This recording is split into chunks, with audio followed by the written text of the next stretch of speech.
প্রতি বছর অর্ধেকের বেশি আসন খালি থাকছে বেশিরভাগ বেসরকারি বিশ্ববিদ্যালয়ে। মান নিয়ে প্রশ্ন। ভালো কোনো সেক্টরে জব না করতে পারি তো এটাতে পড়াশোনার কোনো মানেই হয় না। অনেক প্রতিষ্ঠান এই ইউনিভার্সিটিগুলোর নাম শুনলেই অ্যাপ্লিকেশন অ্যাকসেপ্টই করে না। বাণিজ্যিক মনোভাবকে দুষছেন শিক্ষাবিদরা। আইনি দুর্বলতায় ব্যবস্থা নেওয়া যাচ্ছে না বলছে ইউজিসি। সিট সংখ্যা বাড়িয়ে 3টা সেমিস্টারে ভর্তি করে তাদের ফিস দিয়ে ইউনিভার্সিটিকে রান করানোর একটা চেষ্টা করা হয়। আমাদের তো আইনগত কাঠামো যেটা সেটা ঠিক করতে হবে, টার্মস অফ রেফারেন্স ঠিক করতে হবে, টাস্কফোর্স যেটা আছে সেটাকে যদি কার্যকর করি তাহলে আমাদের অনেক সমস্যার সমাধান হয়। দেখছিলেন প্রধান শিরোনাম। রাত 11টার সময় সঙ্গে আছি আমি নিয়ামতুল্লাহ বাবু এবং আমি পারমিতা হিম। এবার অন্যান্য শীর্ষ সংবাদ। স্বজনহারা 20 পরিবারের সংবাদ সম্মেলন। অভিযোগ আইন শৃঙ্খলা রক্ষা বাহিনীর পরিচয়ে তুলে নিয়ে যাওয়ার। স্বরাষ্ট্রমন্ত্রী বললেন, গুম নয়, অনেকেই আছেন আত্মগোপনে। দুর্বৃত্তদের সঙ্গে হাত মিলিয়ে মালয়েশিয়ায় বাংলাদেশি একটি চক্র অপহরণ করছে প্রবাসী শ্রমিকদের। আদায় করছে মুক্তিপণ। ভুক্তভোগীর রোমহর্ষক বর্ণনা। দেশের সার্বভৌমত্ব রক্ষায় বিমান বাহিনীকে সজাগ থাকার আহ্বান প্রধানমন্ত্রীর।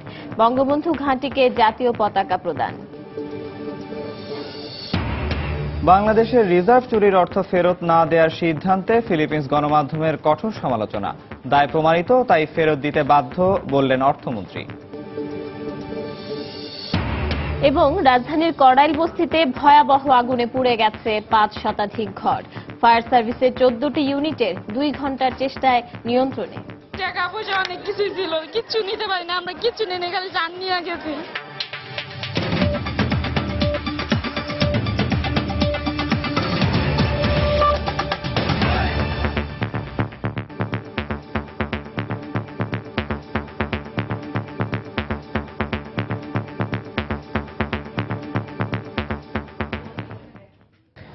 3 বছর আগে আইনশৃঙ্খলা রক্ষা বাহিনীর পরিচয়ে ধরে নিয়ে যাওয়ার পর আর কোনো খোঁজ না পাওয়ার অভিযোগে জাতীয় প্রেস ক্লাবের সংবাদ সম্মেলন করেছে 20টি পরিবার। তাদের দাবি, নিখোঁজ স্বজনদের খোঁজে প্রশাসনের দ্বারে দ্বারে ঘুরেও পাওয়া যায়নি কোনো প্রতিকার। আর এই জন্য রাষ্ট্রের সর্বোচ্চ পর্যায়ের হস্তক্ষেপ কামনা করেছেন তারা। মানবাধিকার কর্মীরা বলছেন, নিখোঁজ ব্যক্তিদের সন্ধানে প্রয়োজনে বিচার বিভাগীয় তদন্ত কমিটি গঠন করতে হবে। তবে দেশে কোনো গুম অপহরণ নেই বলে সাফ জানিয়ে দিয়েছেন স্বরাষ্ট্রমন্ত্রী। খান মোহাম্মদ রুমেলের রিপোর্ট। ফারজানা ইসলাম 4 বছর বয়সী সন্তানের হাত ধরে এসেছেন জাতীয় প্রেস ক্লাবে 3 বছর আগে নিখোঁজ হওয়া স্বামীর সন্ধান পাওয়ার দাবি জানাতে। শুধু তিনিই নন, এদিন প্রেস ক্লাবের কনফারেন্স লাউঞ্জে জড়ো হয়েছিলেন এরকম 20টি পরিবারের সদস্যরা। সবার একই অভিযোগ, আইন শৃঙ্খলা বাহিনীর পরিচয়ে তুলে নিয়ে যাওয়া হয়েছে ভাই, বাবা, সন্তান কিংবা কাছের কোনো আত্মীয়কে। গ্রাম থেকে এসছে, চোখে শোকের জল আর কণ্ঠে স্বজন হারানোর আকুতি নিয়ে তারা তুলে ধরেন হৃদয়ের আবেগ আর হাহাকারের কথা। নিখোঁজ স্বজনের অনুপস্থিতিতে একটি পরিবারে নেমে এসেছে কেমন শূন্যতা, কিভাবে থমকে গেছে নিত্যদিনের যাপিত জীবনের স্বাভাবিক ছন্দ, তার বর্ণনা উঠে আসে তাদের বক্তব্যে। জিডি করতে গিয়েছি থানায়, আমাদের জিডি নেওয়া হয়নি, কারণ আমাদের আই উইটনেসের রেফারেন্সে যে প্রমাণ ছিল, র্যাব 1-এর গাড়ি আমাদের ভাইদেরকে তুলে নিয়ে গেছেন। জীবনকে বিপদ যুক্ত করে করা হয়েছে বলে মনে করি। এই মাসে আমি বাসা ছেড়ে দিছি। আপনার স্বামীর কথা একটু বলেন। আমার স্বামীও অনেক চেষ্টা করছে আমার ভাইকে ফেরার জন্য, কিন্তু সেও ব্যর্থ হয়েছে। এদিকে রাজধানীতে এক অনুষ্ঠানে স্বরাষ্ট্রমন্ত্রী বলেন, দেশে গুম অপহরণ বলে কিছু নেই। যাদের নিখোঁজ বলে দাবি করা হচ্ছে তারা আত্মগোপনে আছেন কিনা সে প্রশ্নও তোলেন মন্ত্রী। গুম বলে কোনো শব্দ আমাদের কাছে নেই। হয় এরা পালিয়ে বেড়ায়, হয় তারা নানান কারণে আত্মগোপন করে। কাজেই অভিভাবকটা মনে করেন গুম হয়ে গিয়েছে কিংবা কিছু একটা হয়ে গিয়েছে। আবারও আমরা দেখি কয়েকদিন পরে সেই গুম হওয়া ব্যক্তিটা আবার চলে আসছেন। মানবাধিকার কর্মীরা বলছেন, কোনো নাগরিক নিখোঁজ হলে তার হদিস বের করার সকল দায়িত্ব রাষ্ট্রের। 3 বছরেও এসব লোকের খোঁজ না পাওয়াকে হতাশাজনক উল্লেখ করে এ ব্যাপারে বিচার বিভাগীয় কমিশন গঠনের দাবি তাদের। যেহেতু রাষ্ট্রীয় বাহিনীর বিরুদ্ধেই পরিবারগুলোর অভিযোগ, সে কারণে আমরা মানবাধিকার সংগঠনগুলোর তরফ থেকে বলেছি বর্তমান তারা কি অবস্থা আছে, কারা তাদেরকে উঠিয়েছে, কেন উঠিয়েছে, এই বিষয়গুলি জানার জন্য বিচার বিভাগীয় তদন্ত কমিশন গঠন করা হোক। তার মতে নিখোঁজ ব্যক্তি যদি অপরাধীও হয় তবু তাকে প্রকাশ্যে এনে বিচারের মুখোমুখি করতে হবে। জনমনে আস্থা ফিরিয়ে আনার জন্য। খান মোহাম্মদ রুমেল, সময় সংবাদ, ঢাকা। মালয়েশিয়ার দুর্বৃত্তদের সঙ্গে মিলে বাংলাদেশে একটি চক্র অপহরণ করছে সেখানে কর্মরত প্রবাসী শ্রমিকদের। গহীন জঙ্গলে আটকে রেখে পরিবারের কাছ থেকে আদায় করছে মোটা অঙ্কের মুক্তিপণ। চালানো হচ্ছে নির্মম নির্যাতন।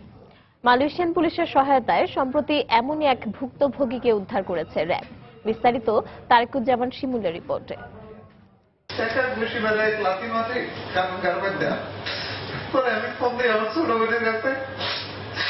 অপহরণের পরের দিনগুলোর কথা বলতে গিয়ে এভাবেই কান্নায় ভেঙে পড়েন প্রবাসী শ্রমিক মাহবুব আলম। পাহাঙের গহীন জঙ্গলে বন্দি জীবনের প্রতিটি মুহূর্ত তার কেটেছে মৃত্যু যন্ত্রণায়।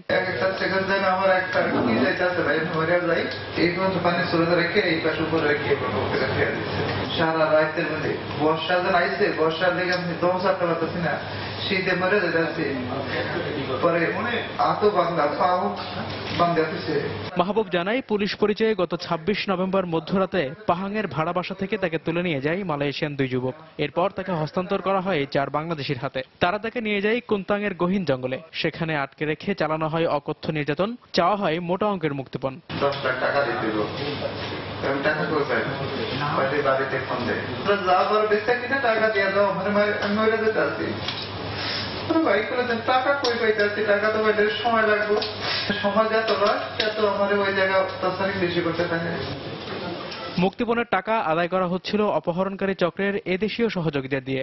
ঘটনা জানার পর তাদের 3 জনকে আটক করে র্যাব। এরপর তাদের দেয়া তথ্যের ভিত্তিতে গত 1 ডিসেম্বর মাহবুবকে উদ্ধার করে মালয়েশিয়ান পুলিশ। র্যাব জানায়, চক্রের বাকি সদস্যদের ধরতে তৎপরতা অব্যাহত রেখেছেন তারা। অলমোস্ট বলা চলে এরা কিন্তু সবাই পারিবারিকভাবে বেশ সুসম্পর্কিত।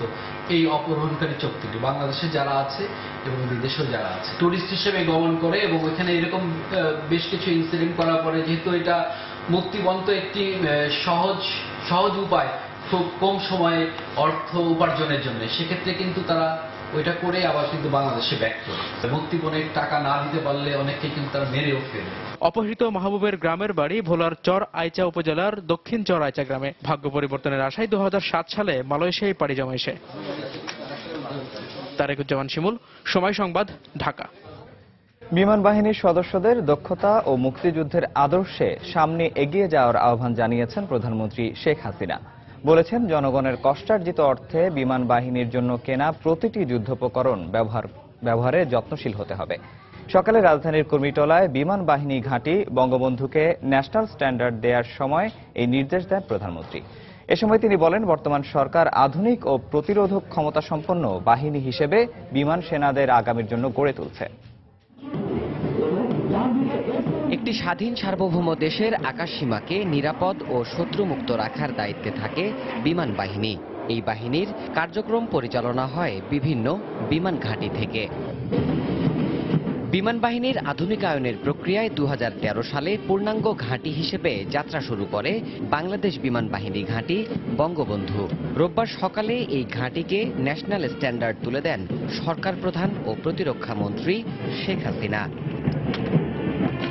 এ উপলক্ষে কুর্মিটোলায় চৌকস বিমান সেনাদের প্যারেড পরিদর্শন শেষে রাষ্ট্রীয় সালাম গ্রহণ করেন তিনি। এ সময় দক্ষ বৈমানিকরা MiG-29 সহ বেশ কয়েকটি যুদ্ধ বিমানের ফ্লাইপাস্ট পরিচালনা করেন। আনুষ্ঠানিকভাবে জাতীয় পতাকা তুলে দেওয়ার মাধ্যমেই সম্পন্ন হয় ন্যাশনাল স্ট্যান্ডার্ড প্রদান কার্যক্রম। দেশ ও জাতির উন্নয়ন ও কর্মকাণ্ডে আরো। এরপর সংক্ষিপ্ত ভাষণে প্রতিটি যুদ্ধ উপকরণ ব্যবহারে বিমান সেনাদের যত্নশীল হওয়ার নির্দেশ দেন প্রধানমন্ত্রী। আপনাদের গড়ে উঠতে হবে একজন দক্ষ আদর্শ বিমান সেনা হিসেবে। জনগণের কষ্টার্জিত অর্থের বিনিময়ে সংগৃহীত বিমান, রেডার, যুদ্ধোপকরণের কার্যকর ব্যবহার ও রক্ষণাবেক্ষণে আপনাদের হতে হবে অধিকতর যত্নবান। তিনি বলেন, বিমান বাহিনীর আধুনিকায়নে বিভিন্ন কার্যক্রম অব্যাহত রেখেছে আওয়ামী লীগ সরকার। 2000 সালে যখন আওয়ামী লীগ সরকার আসে তখন বিমান বাহিনীতে চতুর্থ প্রজন্মের অত্যাধুনিক MiG-29 যুদ্ধবিমান এবং উচ্চ ক্ষমতা সম্পন্ন আকাশ প্রতিরক্ষা রেডার সংযোজন করি। ফোর্সেস গোল 2030-এর আলোকে আমরা বিমান বাহিনীকে একটি আধুনিক ও প্রতিরোধক ক্ষমতা সম্পন্ন বাহিনী হিসেবে গড়ে তোলার প্রচেষ্টা অব্যাহত রেখেছি। আধুনিকীকরণ কার্যক্রমের ফলে আগামীতে বিমান বাহিনী উচ্চতর কারিগরি ও পেশাগত ক্ষেত্রেও দক্ষতার স্বাক্ষর রাখবে বলেও আশাবাদ ব্যক্ত করেন প্রধানমন্ত্রী শেখ হাসিনা। বাংলাদেশ বিমান বাহিনী একটি উচ্চতর কারিগরি বাহিনী, যেখানে পেশাগত দক্ষতার গুরুত্ব সবচেয়ে বেশি। দেবাশিস রায়, সময় সংবাদ, ঢাকা। রাষ্ট্রপতি আব্দুল হামিদের সাথে সৌজন্য সাক্ষাৎ করেছেন প্রধানমন্ত্রী শেখ হাসিনা। সন্ধ্যায় বঙ্গভবনে পৌঁছালে তাকে স্বাগত জানান রাষ্ট্রপতি। এ সময় প্রধানমন্ত্রী মরক্কো ও হাঙ্গেরি সফর সম্পর্কে রাষ্ট্রপতির কাছে বিভিন্ন তথ্য উপস্থাপন করেন। হাঙ্গেরিতে অনুষ্ঠিত ওয়াটার সামিটে যোগ দিয়ে 29 নভেম্বর দেশে ফেরেন প্রধানমন্ত্রী। এর আগে মরক্কোয় জলবায়ু সম্মেলনে যোগ দেন প্রধানমন্ত্রী।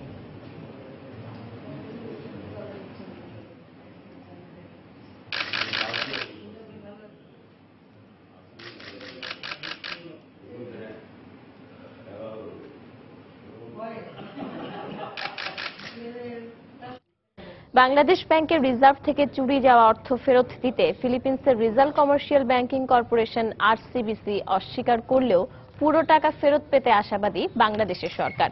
প্রয়োজনে মিউচুয়াল লিগ্যাল অ্যাসিস্ট্যান্সের মাধ্যমে এ টাকা ফেরত আনা হবে বলে জানিয়েছেন অর্থমন্ত্রী। সচিবালয়ে আইনমন্ত্রী ও বাংলাদেশ ব্যাংক গভর্নরের সঙ্গে বৈঠক শেষে তিনি একথা বলেন। এ সময় অর্থমন্ত্রী আরও জানান, চুরি যাওয়া অর্থের মধ্যে 29 মিলিয়ন টাকা জব্দ করেছে দেশটির সুপ্রিম কোর্ট। ঘটনা গেল ফেব্রুয়ারির। হ্যাকিং এর মাধ্যমে বাংলাদেশ ব্যাংকের রিজার্ভ থেকে 10 কোটি 10 লাখ ডলার চুরি হয়। এর মধ্যে 8 কোটি 10 লাখ ডলার চলে যায় ফিলিপিন্সের রিজাল ব্যাংকে। এরপর দফায় দফায় নেওয়া উদ্যোগের ফলে গেল মাসে 1.5 কোটি ডলার ফেরত দিয়েছে রিজাল ব্যাংক। পাওনা এখনো আরো প্রায় 6 কোটি ডলার। সে অর্থ উদ্ধারে সরকার নানা প্রক্রিয়ায় দেশটির সঙ্গে দেন দরবার করছে। তবে সম্প্রতি রিজার্ভ ব্যাংকের পক্ষ থেকে চুরি যাওয়া অর্থ ফেরত দেওয়ার ব্যাপারে নিজেদের দায় অস্বীকার করার ঘটনায় প্রেক্ষাপট পাল্টে যায়। ফিলিপিন্সে সফর শেষে দেশে ফিরেই তাই অর্থমন্ত্রীর সঙ্গে বৈঠকে বসেন আইনমন্ত্রী ও বাংলাদেশ ব্যাংকের গভর্নর। বৈঠক শেষে সাংবাদিকদের প্রশ্নের জবাবে অর্থমন্ত্রী জানান, এই অর্থের ব্যাপারে বাংলাদেশের নৈতিক অবস্থান শক্তিশালী, তাই সরকার চুরি যাওয়া অর্থ ফেরত পাওয়ার ব্যাপারে আশাবাদী। চুরির টাকা কি করে একটা ব্যাংকের সম্পদ হতে পারে? এটা চুরির টাকা কিভাবে চুরি হয়েছে, ম্যাটেরিয়াল। সো রিজার্ভ ব্যাংকের কথাবার্তা এগুলো আমরা মোটেই গ্রাহ্য করছি না। এই সময় মন্ত্রী জানান, চুরি যাওয়া অর্থের মধ্যে 29 মিলিয়ন টাকা এর মধ্যেই জব্দ করেছে ফিলিপিন্সের সুপ্রিম কোর্ট। এই বিষয়ে দেশটির উচ্চ আদালতের সঙ্গে নিয়মিত আলোচনা চলছে বাংলাদেশের। সুপ্রিম কোর্টের জাজমেন্ট অফ কোর্স অনার করতেই হবে, তবে আশা করা যায় supreme court will reconsider it এবং যার এই টাকাটা পাওনা তাদের দেবেন। So that's about this 21 million. আর বাকি যেটা ওই রিজার্ভ ব্যাংক নিয়েছে সেটার জন্য তারা লায়াবল এবং উই শিল পারসু। তবে চুরি যাওয়া পুরো টাকা ফিরে পেতে ঠিক কতদিন লাগতে পারে এ বিষয়ে স্পষ্ট করে কিছু বলতে পারেননি অর্থমন্ত্রী। পাবো তো বটেই, কখন পাবো জানি না। ইহসান জুয়েল, সময় সংবাদ, ঢাকা। রাত 11টার সময় আরো থাকছে। নারায়ণগঞ্জ সিটি নির্বাচনে প্রতীক বরাদ্দ কাল। মনোনয়নপত্র প্রত্যাহারের শেষ দিনে সরে দাঁড়ালেন এক মেয়র প্রার্থী ও 15 জন কাউন্সিলর প্রার্থী। প্রতি বছর অর্ধেকের বেশি আসন খালি থাকছে দেশের বেশিরভাগ বেসরকারি বিশ্ববিদ্যালয়ে।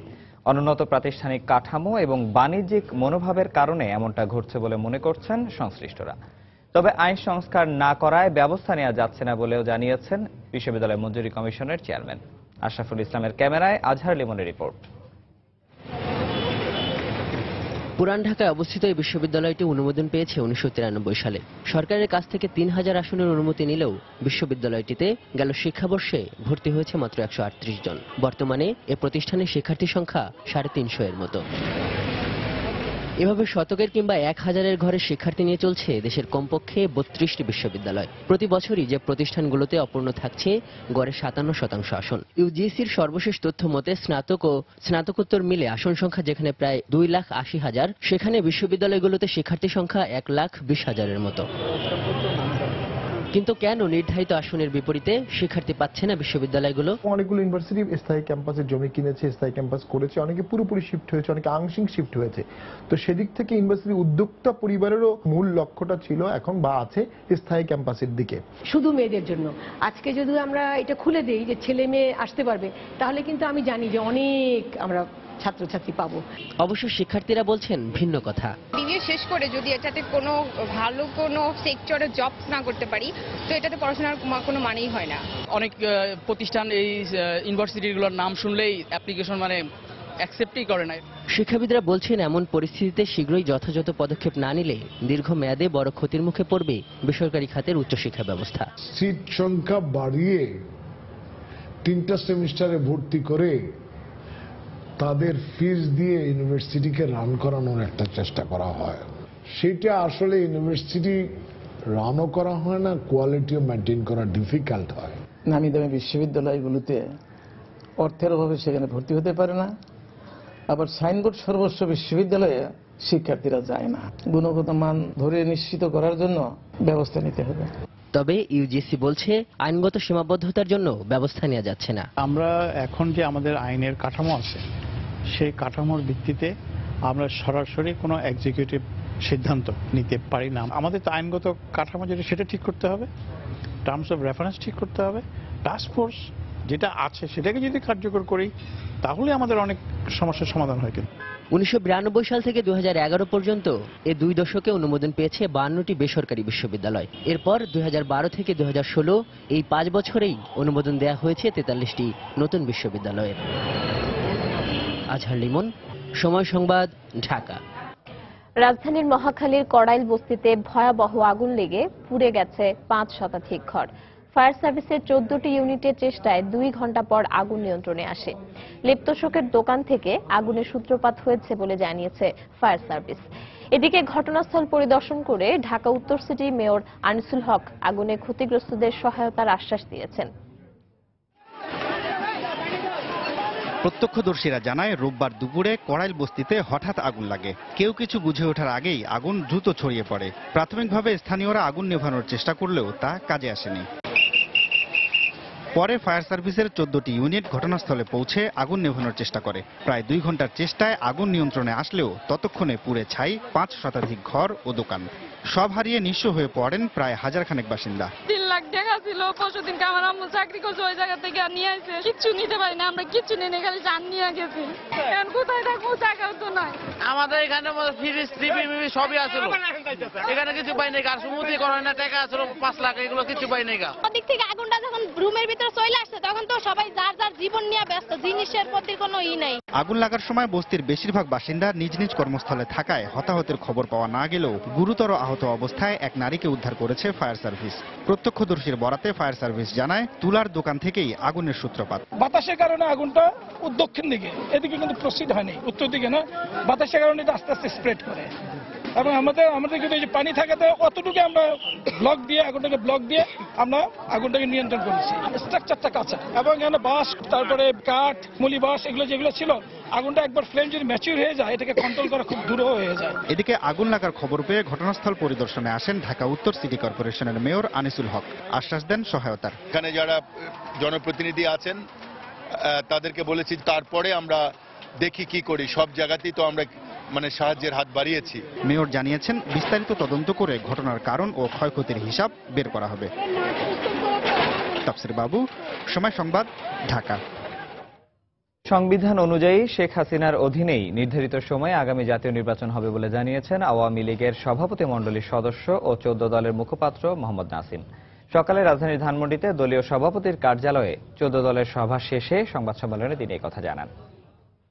বর্তমান মহামান্য রাষ্ট্রপতি তার সাংবিধানিক ক্ষমতা ব্যবহার করে নতুন নির্বাচন কমিশন গঠন করবেন এবং যার অধীনে আগামী নির্বাচন ইনশাল্লাহ সুষ্ঠু নিরপেক্ষভাবে অনুষ্ঠিত হবে। বেগম খালেদা জিয়া তিনি আবার রাজনীতিতে পরিস্থিতি ঘোলাটে করতে যাচ্ছেন। তিনি যে একটি প্রস্তাব দিয়েছেন, এটি একটি অন্তঃসার শূন্য প্রস্তাব, যার মধ্য দিয়ে তিনি আবার নতুন করে এটি চক্রান্তের আভাস আমরা পাচ্ছি। মনোনয়নপত্র প্রত্যাহার শেষে নারায়ণগঞ্জ সিটি নির্বাচনে চূড়ান্তভাবে মেয়র পদে 7 জন, 27টি সাধারণ কাউন্সিলর পদে 156 জন ও 9টি সংরক্ষিত কাউন্সিলর পদে 38 জন প্রার্থী প্রতিদ্বন্দ্বিতা করবেন। এদিকে সকালে সিদ্ধিরগঞ্জ এলাকায় স্থানীয় নেতাদের সঙ্গে কুশল বিনিময় করেছেন আওয়ামী লীগের মেয়র প্রার্থী, যা নির্বাচনী আচরণবিধির লঙ্ঘন বলে দাবি করেছেন বিএনপি প্রার্থী। রিপোর্ট করেছেন মাহমুদ রাকিব। মনোনয়নপত্র প্রত্যাহারের শেষ দিন রোববার সকাল থেকে রিটার্নিং কর্মকর্তার কার্যালয়ে হাজির হয়ে বেশ কয়েকজন কাউন্সিলর প্রার্থী প্রার্থিতা প্রত্যাহার করে নেন। 27টি ওয়ার্ডের 171 জন প্রার্থীর মধ্যে 16 জন নিজেকে নির্বাচন থেকে সরিয়ে নেন। তবে সংরক্ষিত আসনের কেউ প্রার্থিতা প্রত্যাহার করেননি। আমাদের পারিবারিক সিদ্ধান্ত অনুযায়ী এটা সিদ্ধান্ত হয়েছে যে যেহেতু বড় ভাই ইলেকশন করবে এই জন্য আমি প্রত্যাহার করে নিচ্ছি। অ্যান্টিবায়োটিক্স আমি উল্টো করলাম, আগামী আমার শরীরের অবস্থা ভালো হবে। 20 দলীয় জোটের শরিক এলডিপি বা কল্যাণ পার্টির প্রার্থীরা সরে না গেলেও আওয়ামী লীগ প্রার্থী আইভিকে সমর্থন দিয়ে নিজেকে গুটিয়ে নেন 14 দলের শরিক জাসদের মেয়র প্রার্থী। কেন্দ্রীয় সিদ্ধান্তেই আমি প্রার্থী প্রত্যাহার করে নিয়েছি। 14 দলের প্রার্থী হিসাবে এবং জাসদ ডাক্তার সিলিহান আইভিকে আমরা সমর্থন করি। চূড়ান্ত প্রার্থীর সংখ্যা হবে মেয়র পদে 7 জন, সংরক্ষিত আসনে 38 জন, সাধারণ আসনে এখন প্রার্থী থাকবে 156 জন। এদিকে সকালে নারায়ণগঞ্জের সিদ্ধিরগঞ্জের কয়েকটি এলাকার নেতাদের সঙ্গে কুশল বিনিময় করেন আওয়ামী লীগের মেয়র প্রার্থী। এ নিয়ে তার বিরুদ্ধে বিএনপি মনোনীত প্রার্থী সাখাওয়াত হোসেন আচরণবিধি লঙ্ঘনের অভিযোগ করলেও তা অস্বীকার করেন আইভি। উনি তো আচরণবিধি অহরহ লঙ্ঘন করছে। সিটি কর্পোরেশনের যে সকল সরকারি কর্মকর্তা কর্মচারী রয়েছে তাদেরকে উনি বিভিন্ন জায়গায় এই নির্বাচনী তার স্বার্থে ব্যবহার করছে, যেটা বেআইনি। রাস্তা অবরোধ করে তারপরে সে শোডাউন করছে। আমি মোটেও আচরণবিধি লঙ্ঘন করছি না। আমি সকালে বেরিয়ে আসছি মাত্র 4 জন লোক নিয়ে, মাত্র 4 জন। এখন আমি এলাকায় ঢোকার পরে যদি শত শত লোক হয় এটা তো আমার দোষ না। আমি তো কাউকে ডেকে নিয়ে আসি নাই বা আমি বলি নাই আমার পক্ষে আসার জন্য। সোমবার প্রতীক বরাদ্দের পর থেকে নিয়ম অনুযায়ী প্রচারণায় নামবেন প্রার্থীরা। মাহমুদ রাকিব, সময় সংবাদ, নারায়ণগঞ্জ। রাত 11টার সময় আরো থাকছে। শ্রদ্ধা আর ভালোবাসায় কিউবার বিপ্লবী নেতা ফিদেল কাস্ট্রোকে বিদায়, জন্মস্থান সান্তিয়াগোতে দেহভস্ম সমাহিত। এবং ইনজুরি কাটিয়ে পুরোপুরি fit cutter master Mustafiz. New Zealand সফরে ওয়ানডে সিরিজ থেকেই মাঠে নামতে প্রস্তুত, জানালেন বিসিবি চিকিৎসক।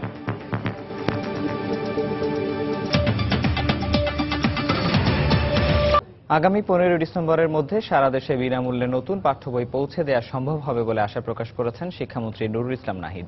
সকালে ঢাকার মাতুয়াইলে বই ছাপানো কার্যক্রমের অগ্রগতি পরিদর্শন শেষে সাংবাদিকদের একথা জানান তিনি। এরই মধ্যে প্রায় 80% বই দেশের বিভিন্ন জেলা উপজেলায় পৌঁছে দেওয়া হয়েছে বলেও জানান মন্ত্রী। গত বছরের চেয়ে এবছর প্রায় 3 কোটি বই বেশি ছাপানো হয়েছে।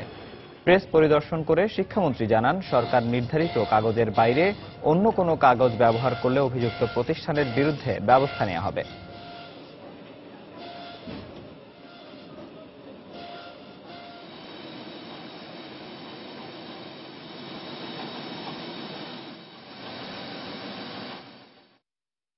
$30,21,82,245টি বই আমাদেরকে দিতে হচ্ছে। সেই বই আমাদের ছাপা নিশ্চিত হয়েছে এবং আমাদের যেসব বই আমরা প্রথমে শুরু করেছিলাম প্রায় বলা যায় 70-80%, 90% বই স্কুলেই পৌঁছে গেছে। আর কিছু বই আছে যেগুলো পরে প্রস্তুত হয়ে ছাপা শুরু হয়েছে, সেগুলো এখন যাচ্ছে। তাই এখন আমাদের প্রতিদিনই বই যাবে। বলতে পারেন আমাদের আগামী 15 দিনের মধ্যে আর কোনো বই বাকি থাকবে না, সব বই আমরা পৌঁছে দেব। বিএনপি মহাসচিব মির্জা ফখরুল ইসলাম আলমগীর বলেছেন, পায়ের নিচে মাটি নেই বলেই রোহিঙ্গা ইস্যুতে মিয়ানমারের ওপর চাপ সৃষ্টি করতে পারছে না সরকার। মানবিক দিক বিবেচনা করে রোহিঙ্গাদের এদেশে সাময়িক আশ্রয় দেওয়ার পাশাপাশি তাদের ফিরিয়ে দিতে কূটনৈতিক তৎপরতা চালানোর দাবিও জানান তিনি। বিকেলে ঢাকা রিপোর্টার্স ইউনিটি মিলনায়তনে এক সেমিনারে বক্তব্য রাখেন তিনি। যখন দেশনেত্রী বেগম খালেদা জিয়া প্রধানমন্ত্রী ছিলেন 93 সালে প্রায় 1 লক্ষ রোহিঙ্গা বাংলাদেশে চলে আসে। সেদিন কিন্তু দেশনেত্রী বেগম খালেদা জিয়া তাদের নৌকা ফেরত দেননি। মিয়ানমারের উপর চাপ সৃষ্টি করার জন্য সেনাবাহিনীর একটি ব্রিগেড তিনি সীমান্তে মোতায়েন করেছিলেন। আজকের এই সরকার তারা কোনোভাবেই কোমর সোজা করে সত্যিকার অর্থেই বাংলাদেশের যে চেহারা, সেই চেহারা নিয়ে দাঁড়াতে পারছে না এই জন্যে যে তাদের পায়ের নিচে মাটি নেই। যেহেতু অন্যের উপরে নির্ভরশীল, তাদের ক্ষমতাকে টিকিয়ে রাখার জন্য নিজেদের কিছু বলার শক্তি নেই, জনগণের উপরে তাদের ভিত্তি নেই। খাদ্যমন্ত্রী অ্যাডভোকেট কামরুল ইসলাম বলেছেন, খাদ্য বান্ধব কর্মসূচি সহ অন্য বিভিন্ন কর্মসূচির জন্য বাংলাদেশ এখন অন্যদের কাছে অনুকরণীয়। এসব প্রকল্প বাস্তবায়নের জন্য বর্তমান সরকারকে জনগণ আবার ক্ষমতায় দেখতে চায়। সকালে যশোর শিল্পকলা একাডেমিতে নিরাপদ খাদ্য আইন বাস্তবায়নে জনসচেতনতার শীর্ষক এক কর্মশালায় বক্তব্য রাখেন তিনি।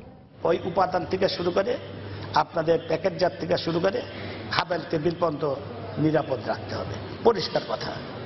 যার জন্য এই আইন। ভবিষ্যতে আমরা ভ্রাম্যমাণ ল্যাবরেটরি করব। সামাজিক নিরাপত্তা বলয় সৃষ্টি করার জন্য যে কাজগুলো মাননীয় প্রধানমন্ত্রী করছেন, এই কাজগুলো অনেক দেশে আজকে অনুকরণ করে।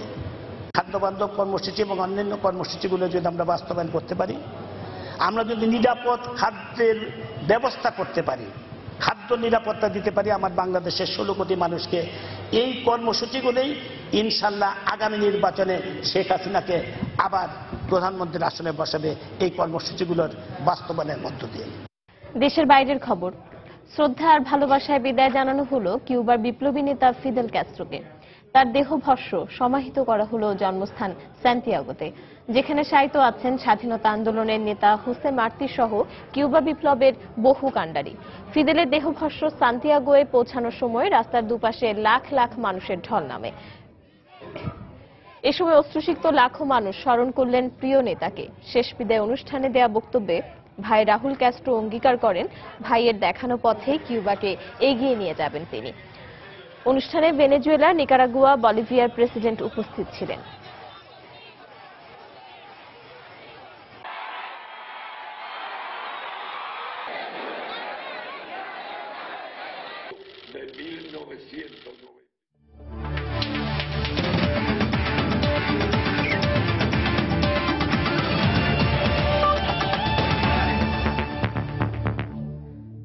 ইনজুরি থেকে সেরে উঠে ম্যাচ খেলার মতো ফিট হয়ে উঠেছেন tiger pacer Mustafizur Rahman. New Zealand সফরে ওয়ানডে সিরিজ থেকেই মাঠে নামতে প্রস্তুত তিনি, এমনটাই জানিয়েছেন বিসিবি চিকিৎসক দেবাশিস চৌধুরী। গেল জুলাইয়ে ইংলিশ কাউন্টি থেকে ইনজুরি নিয়ে ফেরা মুস্তাফিজ পুনর্বাসন প্রক্রিয়ার অধীনে ছিলেন দীর্ঘদিন।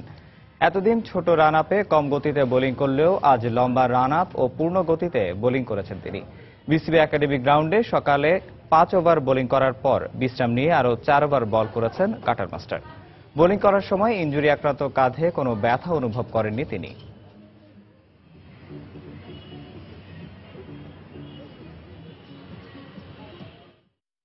অলমোস্ট 80 to 90% ইন্টেন্সিটিও অ্যাচিভ করেছে। আমাদের যে ট্রেনার তত্ত্বাবধানে কাজ করেছে, ট্রেনার খুবই খুশি ওর অগ্রগতিতে। একটা প্লেয়ার যদি 90% ইন্টেন্সিটিতে প্র্যাকটিসে বল করতে পারে, আমরা ধরে নিই যে ও ম্যাচ সিচুয়েশনে আসলে ওর পুরোটাই সামর্থ্য ঢেলে দেবে। সো আমরা এখানে ওর 90% অগ্রগতিতে যথেষ্ট সন্তুষ্ট এবং আমরা আশাবাদী যে ও পুরো ফিটনেসে ফিরে পেয়েছে। রাত 11টার সময়ে এই পর্যায়ের শীর্ষ সংবাদ জানিয়ে দিচ্ছি আরেকবার। স্বজনহারা 20 পরিবারের সংবাদ সম্মেলন, অভিযোগ আইনশৃঙ্খলা রক্ষা বাহিনীর পরিচয়ে তুলে নিয়ে যাওয়ার। স্বরাষ্ট্রমন্ত্রী বললেন, গুম নয়, অনেকেই আছেন আত্মগোপনে। দুর্বৃত্তদের সঙ্গে হাত মিলিয়ে মালয়েশিয়ায় বাংলাদেশি একটি চক্র অপহরণ করছে প্রবাসী শ্রমিকদের, আদায় করছে মুক্তিপণ। ভুক্তভোগীর রোমহর্ষক বর্ণনা। দেশের সার্বভৌমত্ব রক্ষায় বিমান বাহিনীকে সজাগ থাকার আহ্বান প্রধানমন্ত্রীর। বঙ্গবন্ধু ঘাঁটিকে জাতীয় পতাকা প্রদান। বাংলাদেশের রিজার্ভ চুরির অর্থ ফেরত না দেওয়ার সিদ্ধান্তে ফিলিপিন্স গণমাধ্যমের কঠোর সমালোচনা। দায় প্রমাণিত, তাই ফেরত দিতে বাধ্য, বললেন অর্থমন্ত্রী। রাজধানীর কড়াইল বস্তিতে ভয়াবহ আগুনে পুড়ে গেছে 5 শতাধিক ঘর। ফায়ার সার্ভিসের 14টি ইউনিটের 2 ঘন্টার চেষ্টায় নিয়ন্ত্রণে। টাকা পয়সা অনেক কিছুই ছিল, কিচ্ছু নিতে পারি না আমরা, কিচ্ছু নিয়ে গেলে জান নিয়ে গেছি। এবং প্রতি বছর অর্ধেকেরও বেশি আসন খালি থাকে বেশিরভাগ বেসরকারি বিশ্ববিদ্যালয়ে। বাণিজ্যিক মনোভাবকে দুষছেন শিক্ষাবিদরা। আইনি দুর্বলতায় ব্যবস্থা নেওয়া যাচ্ছে না বলছে ইউজিসি। দর্শক, এই ছিল রাত 11টার সময়। যে কোনো খবর পেতে ভিজিট করুন সময় নিউজ.টিভি আর সঙ্গে থাকুন সময়ের।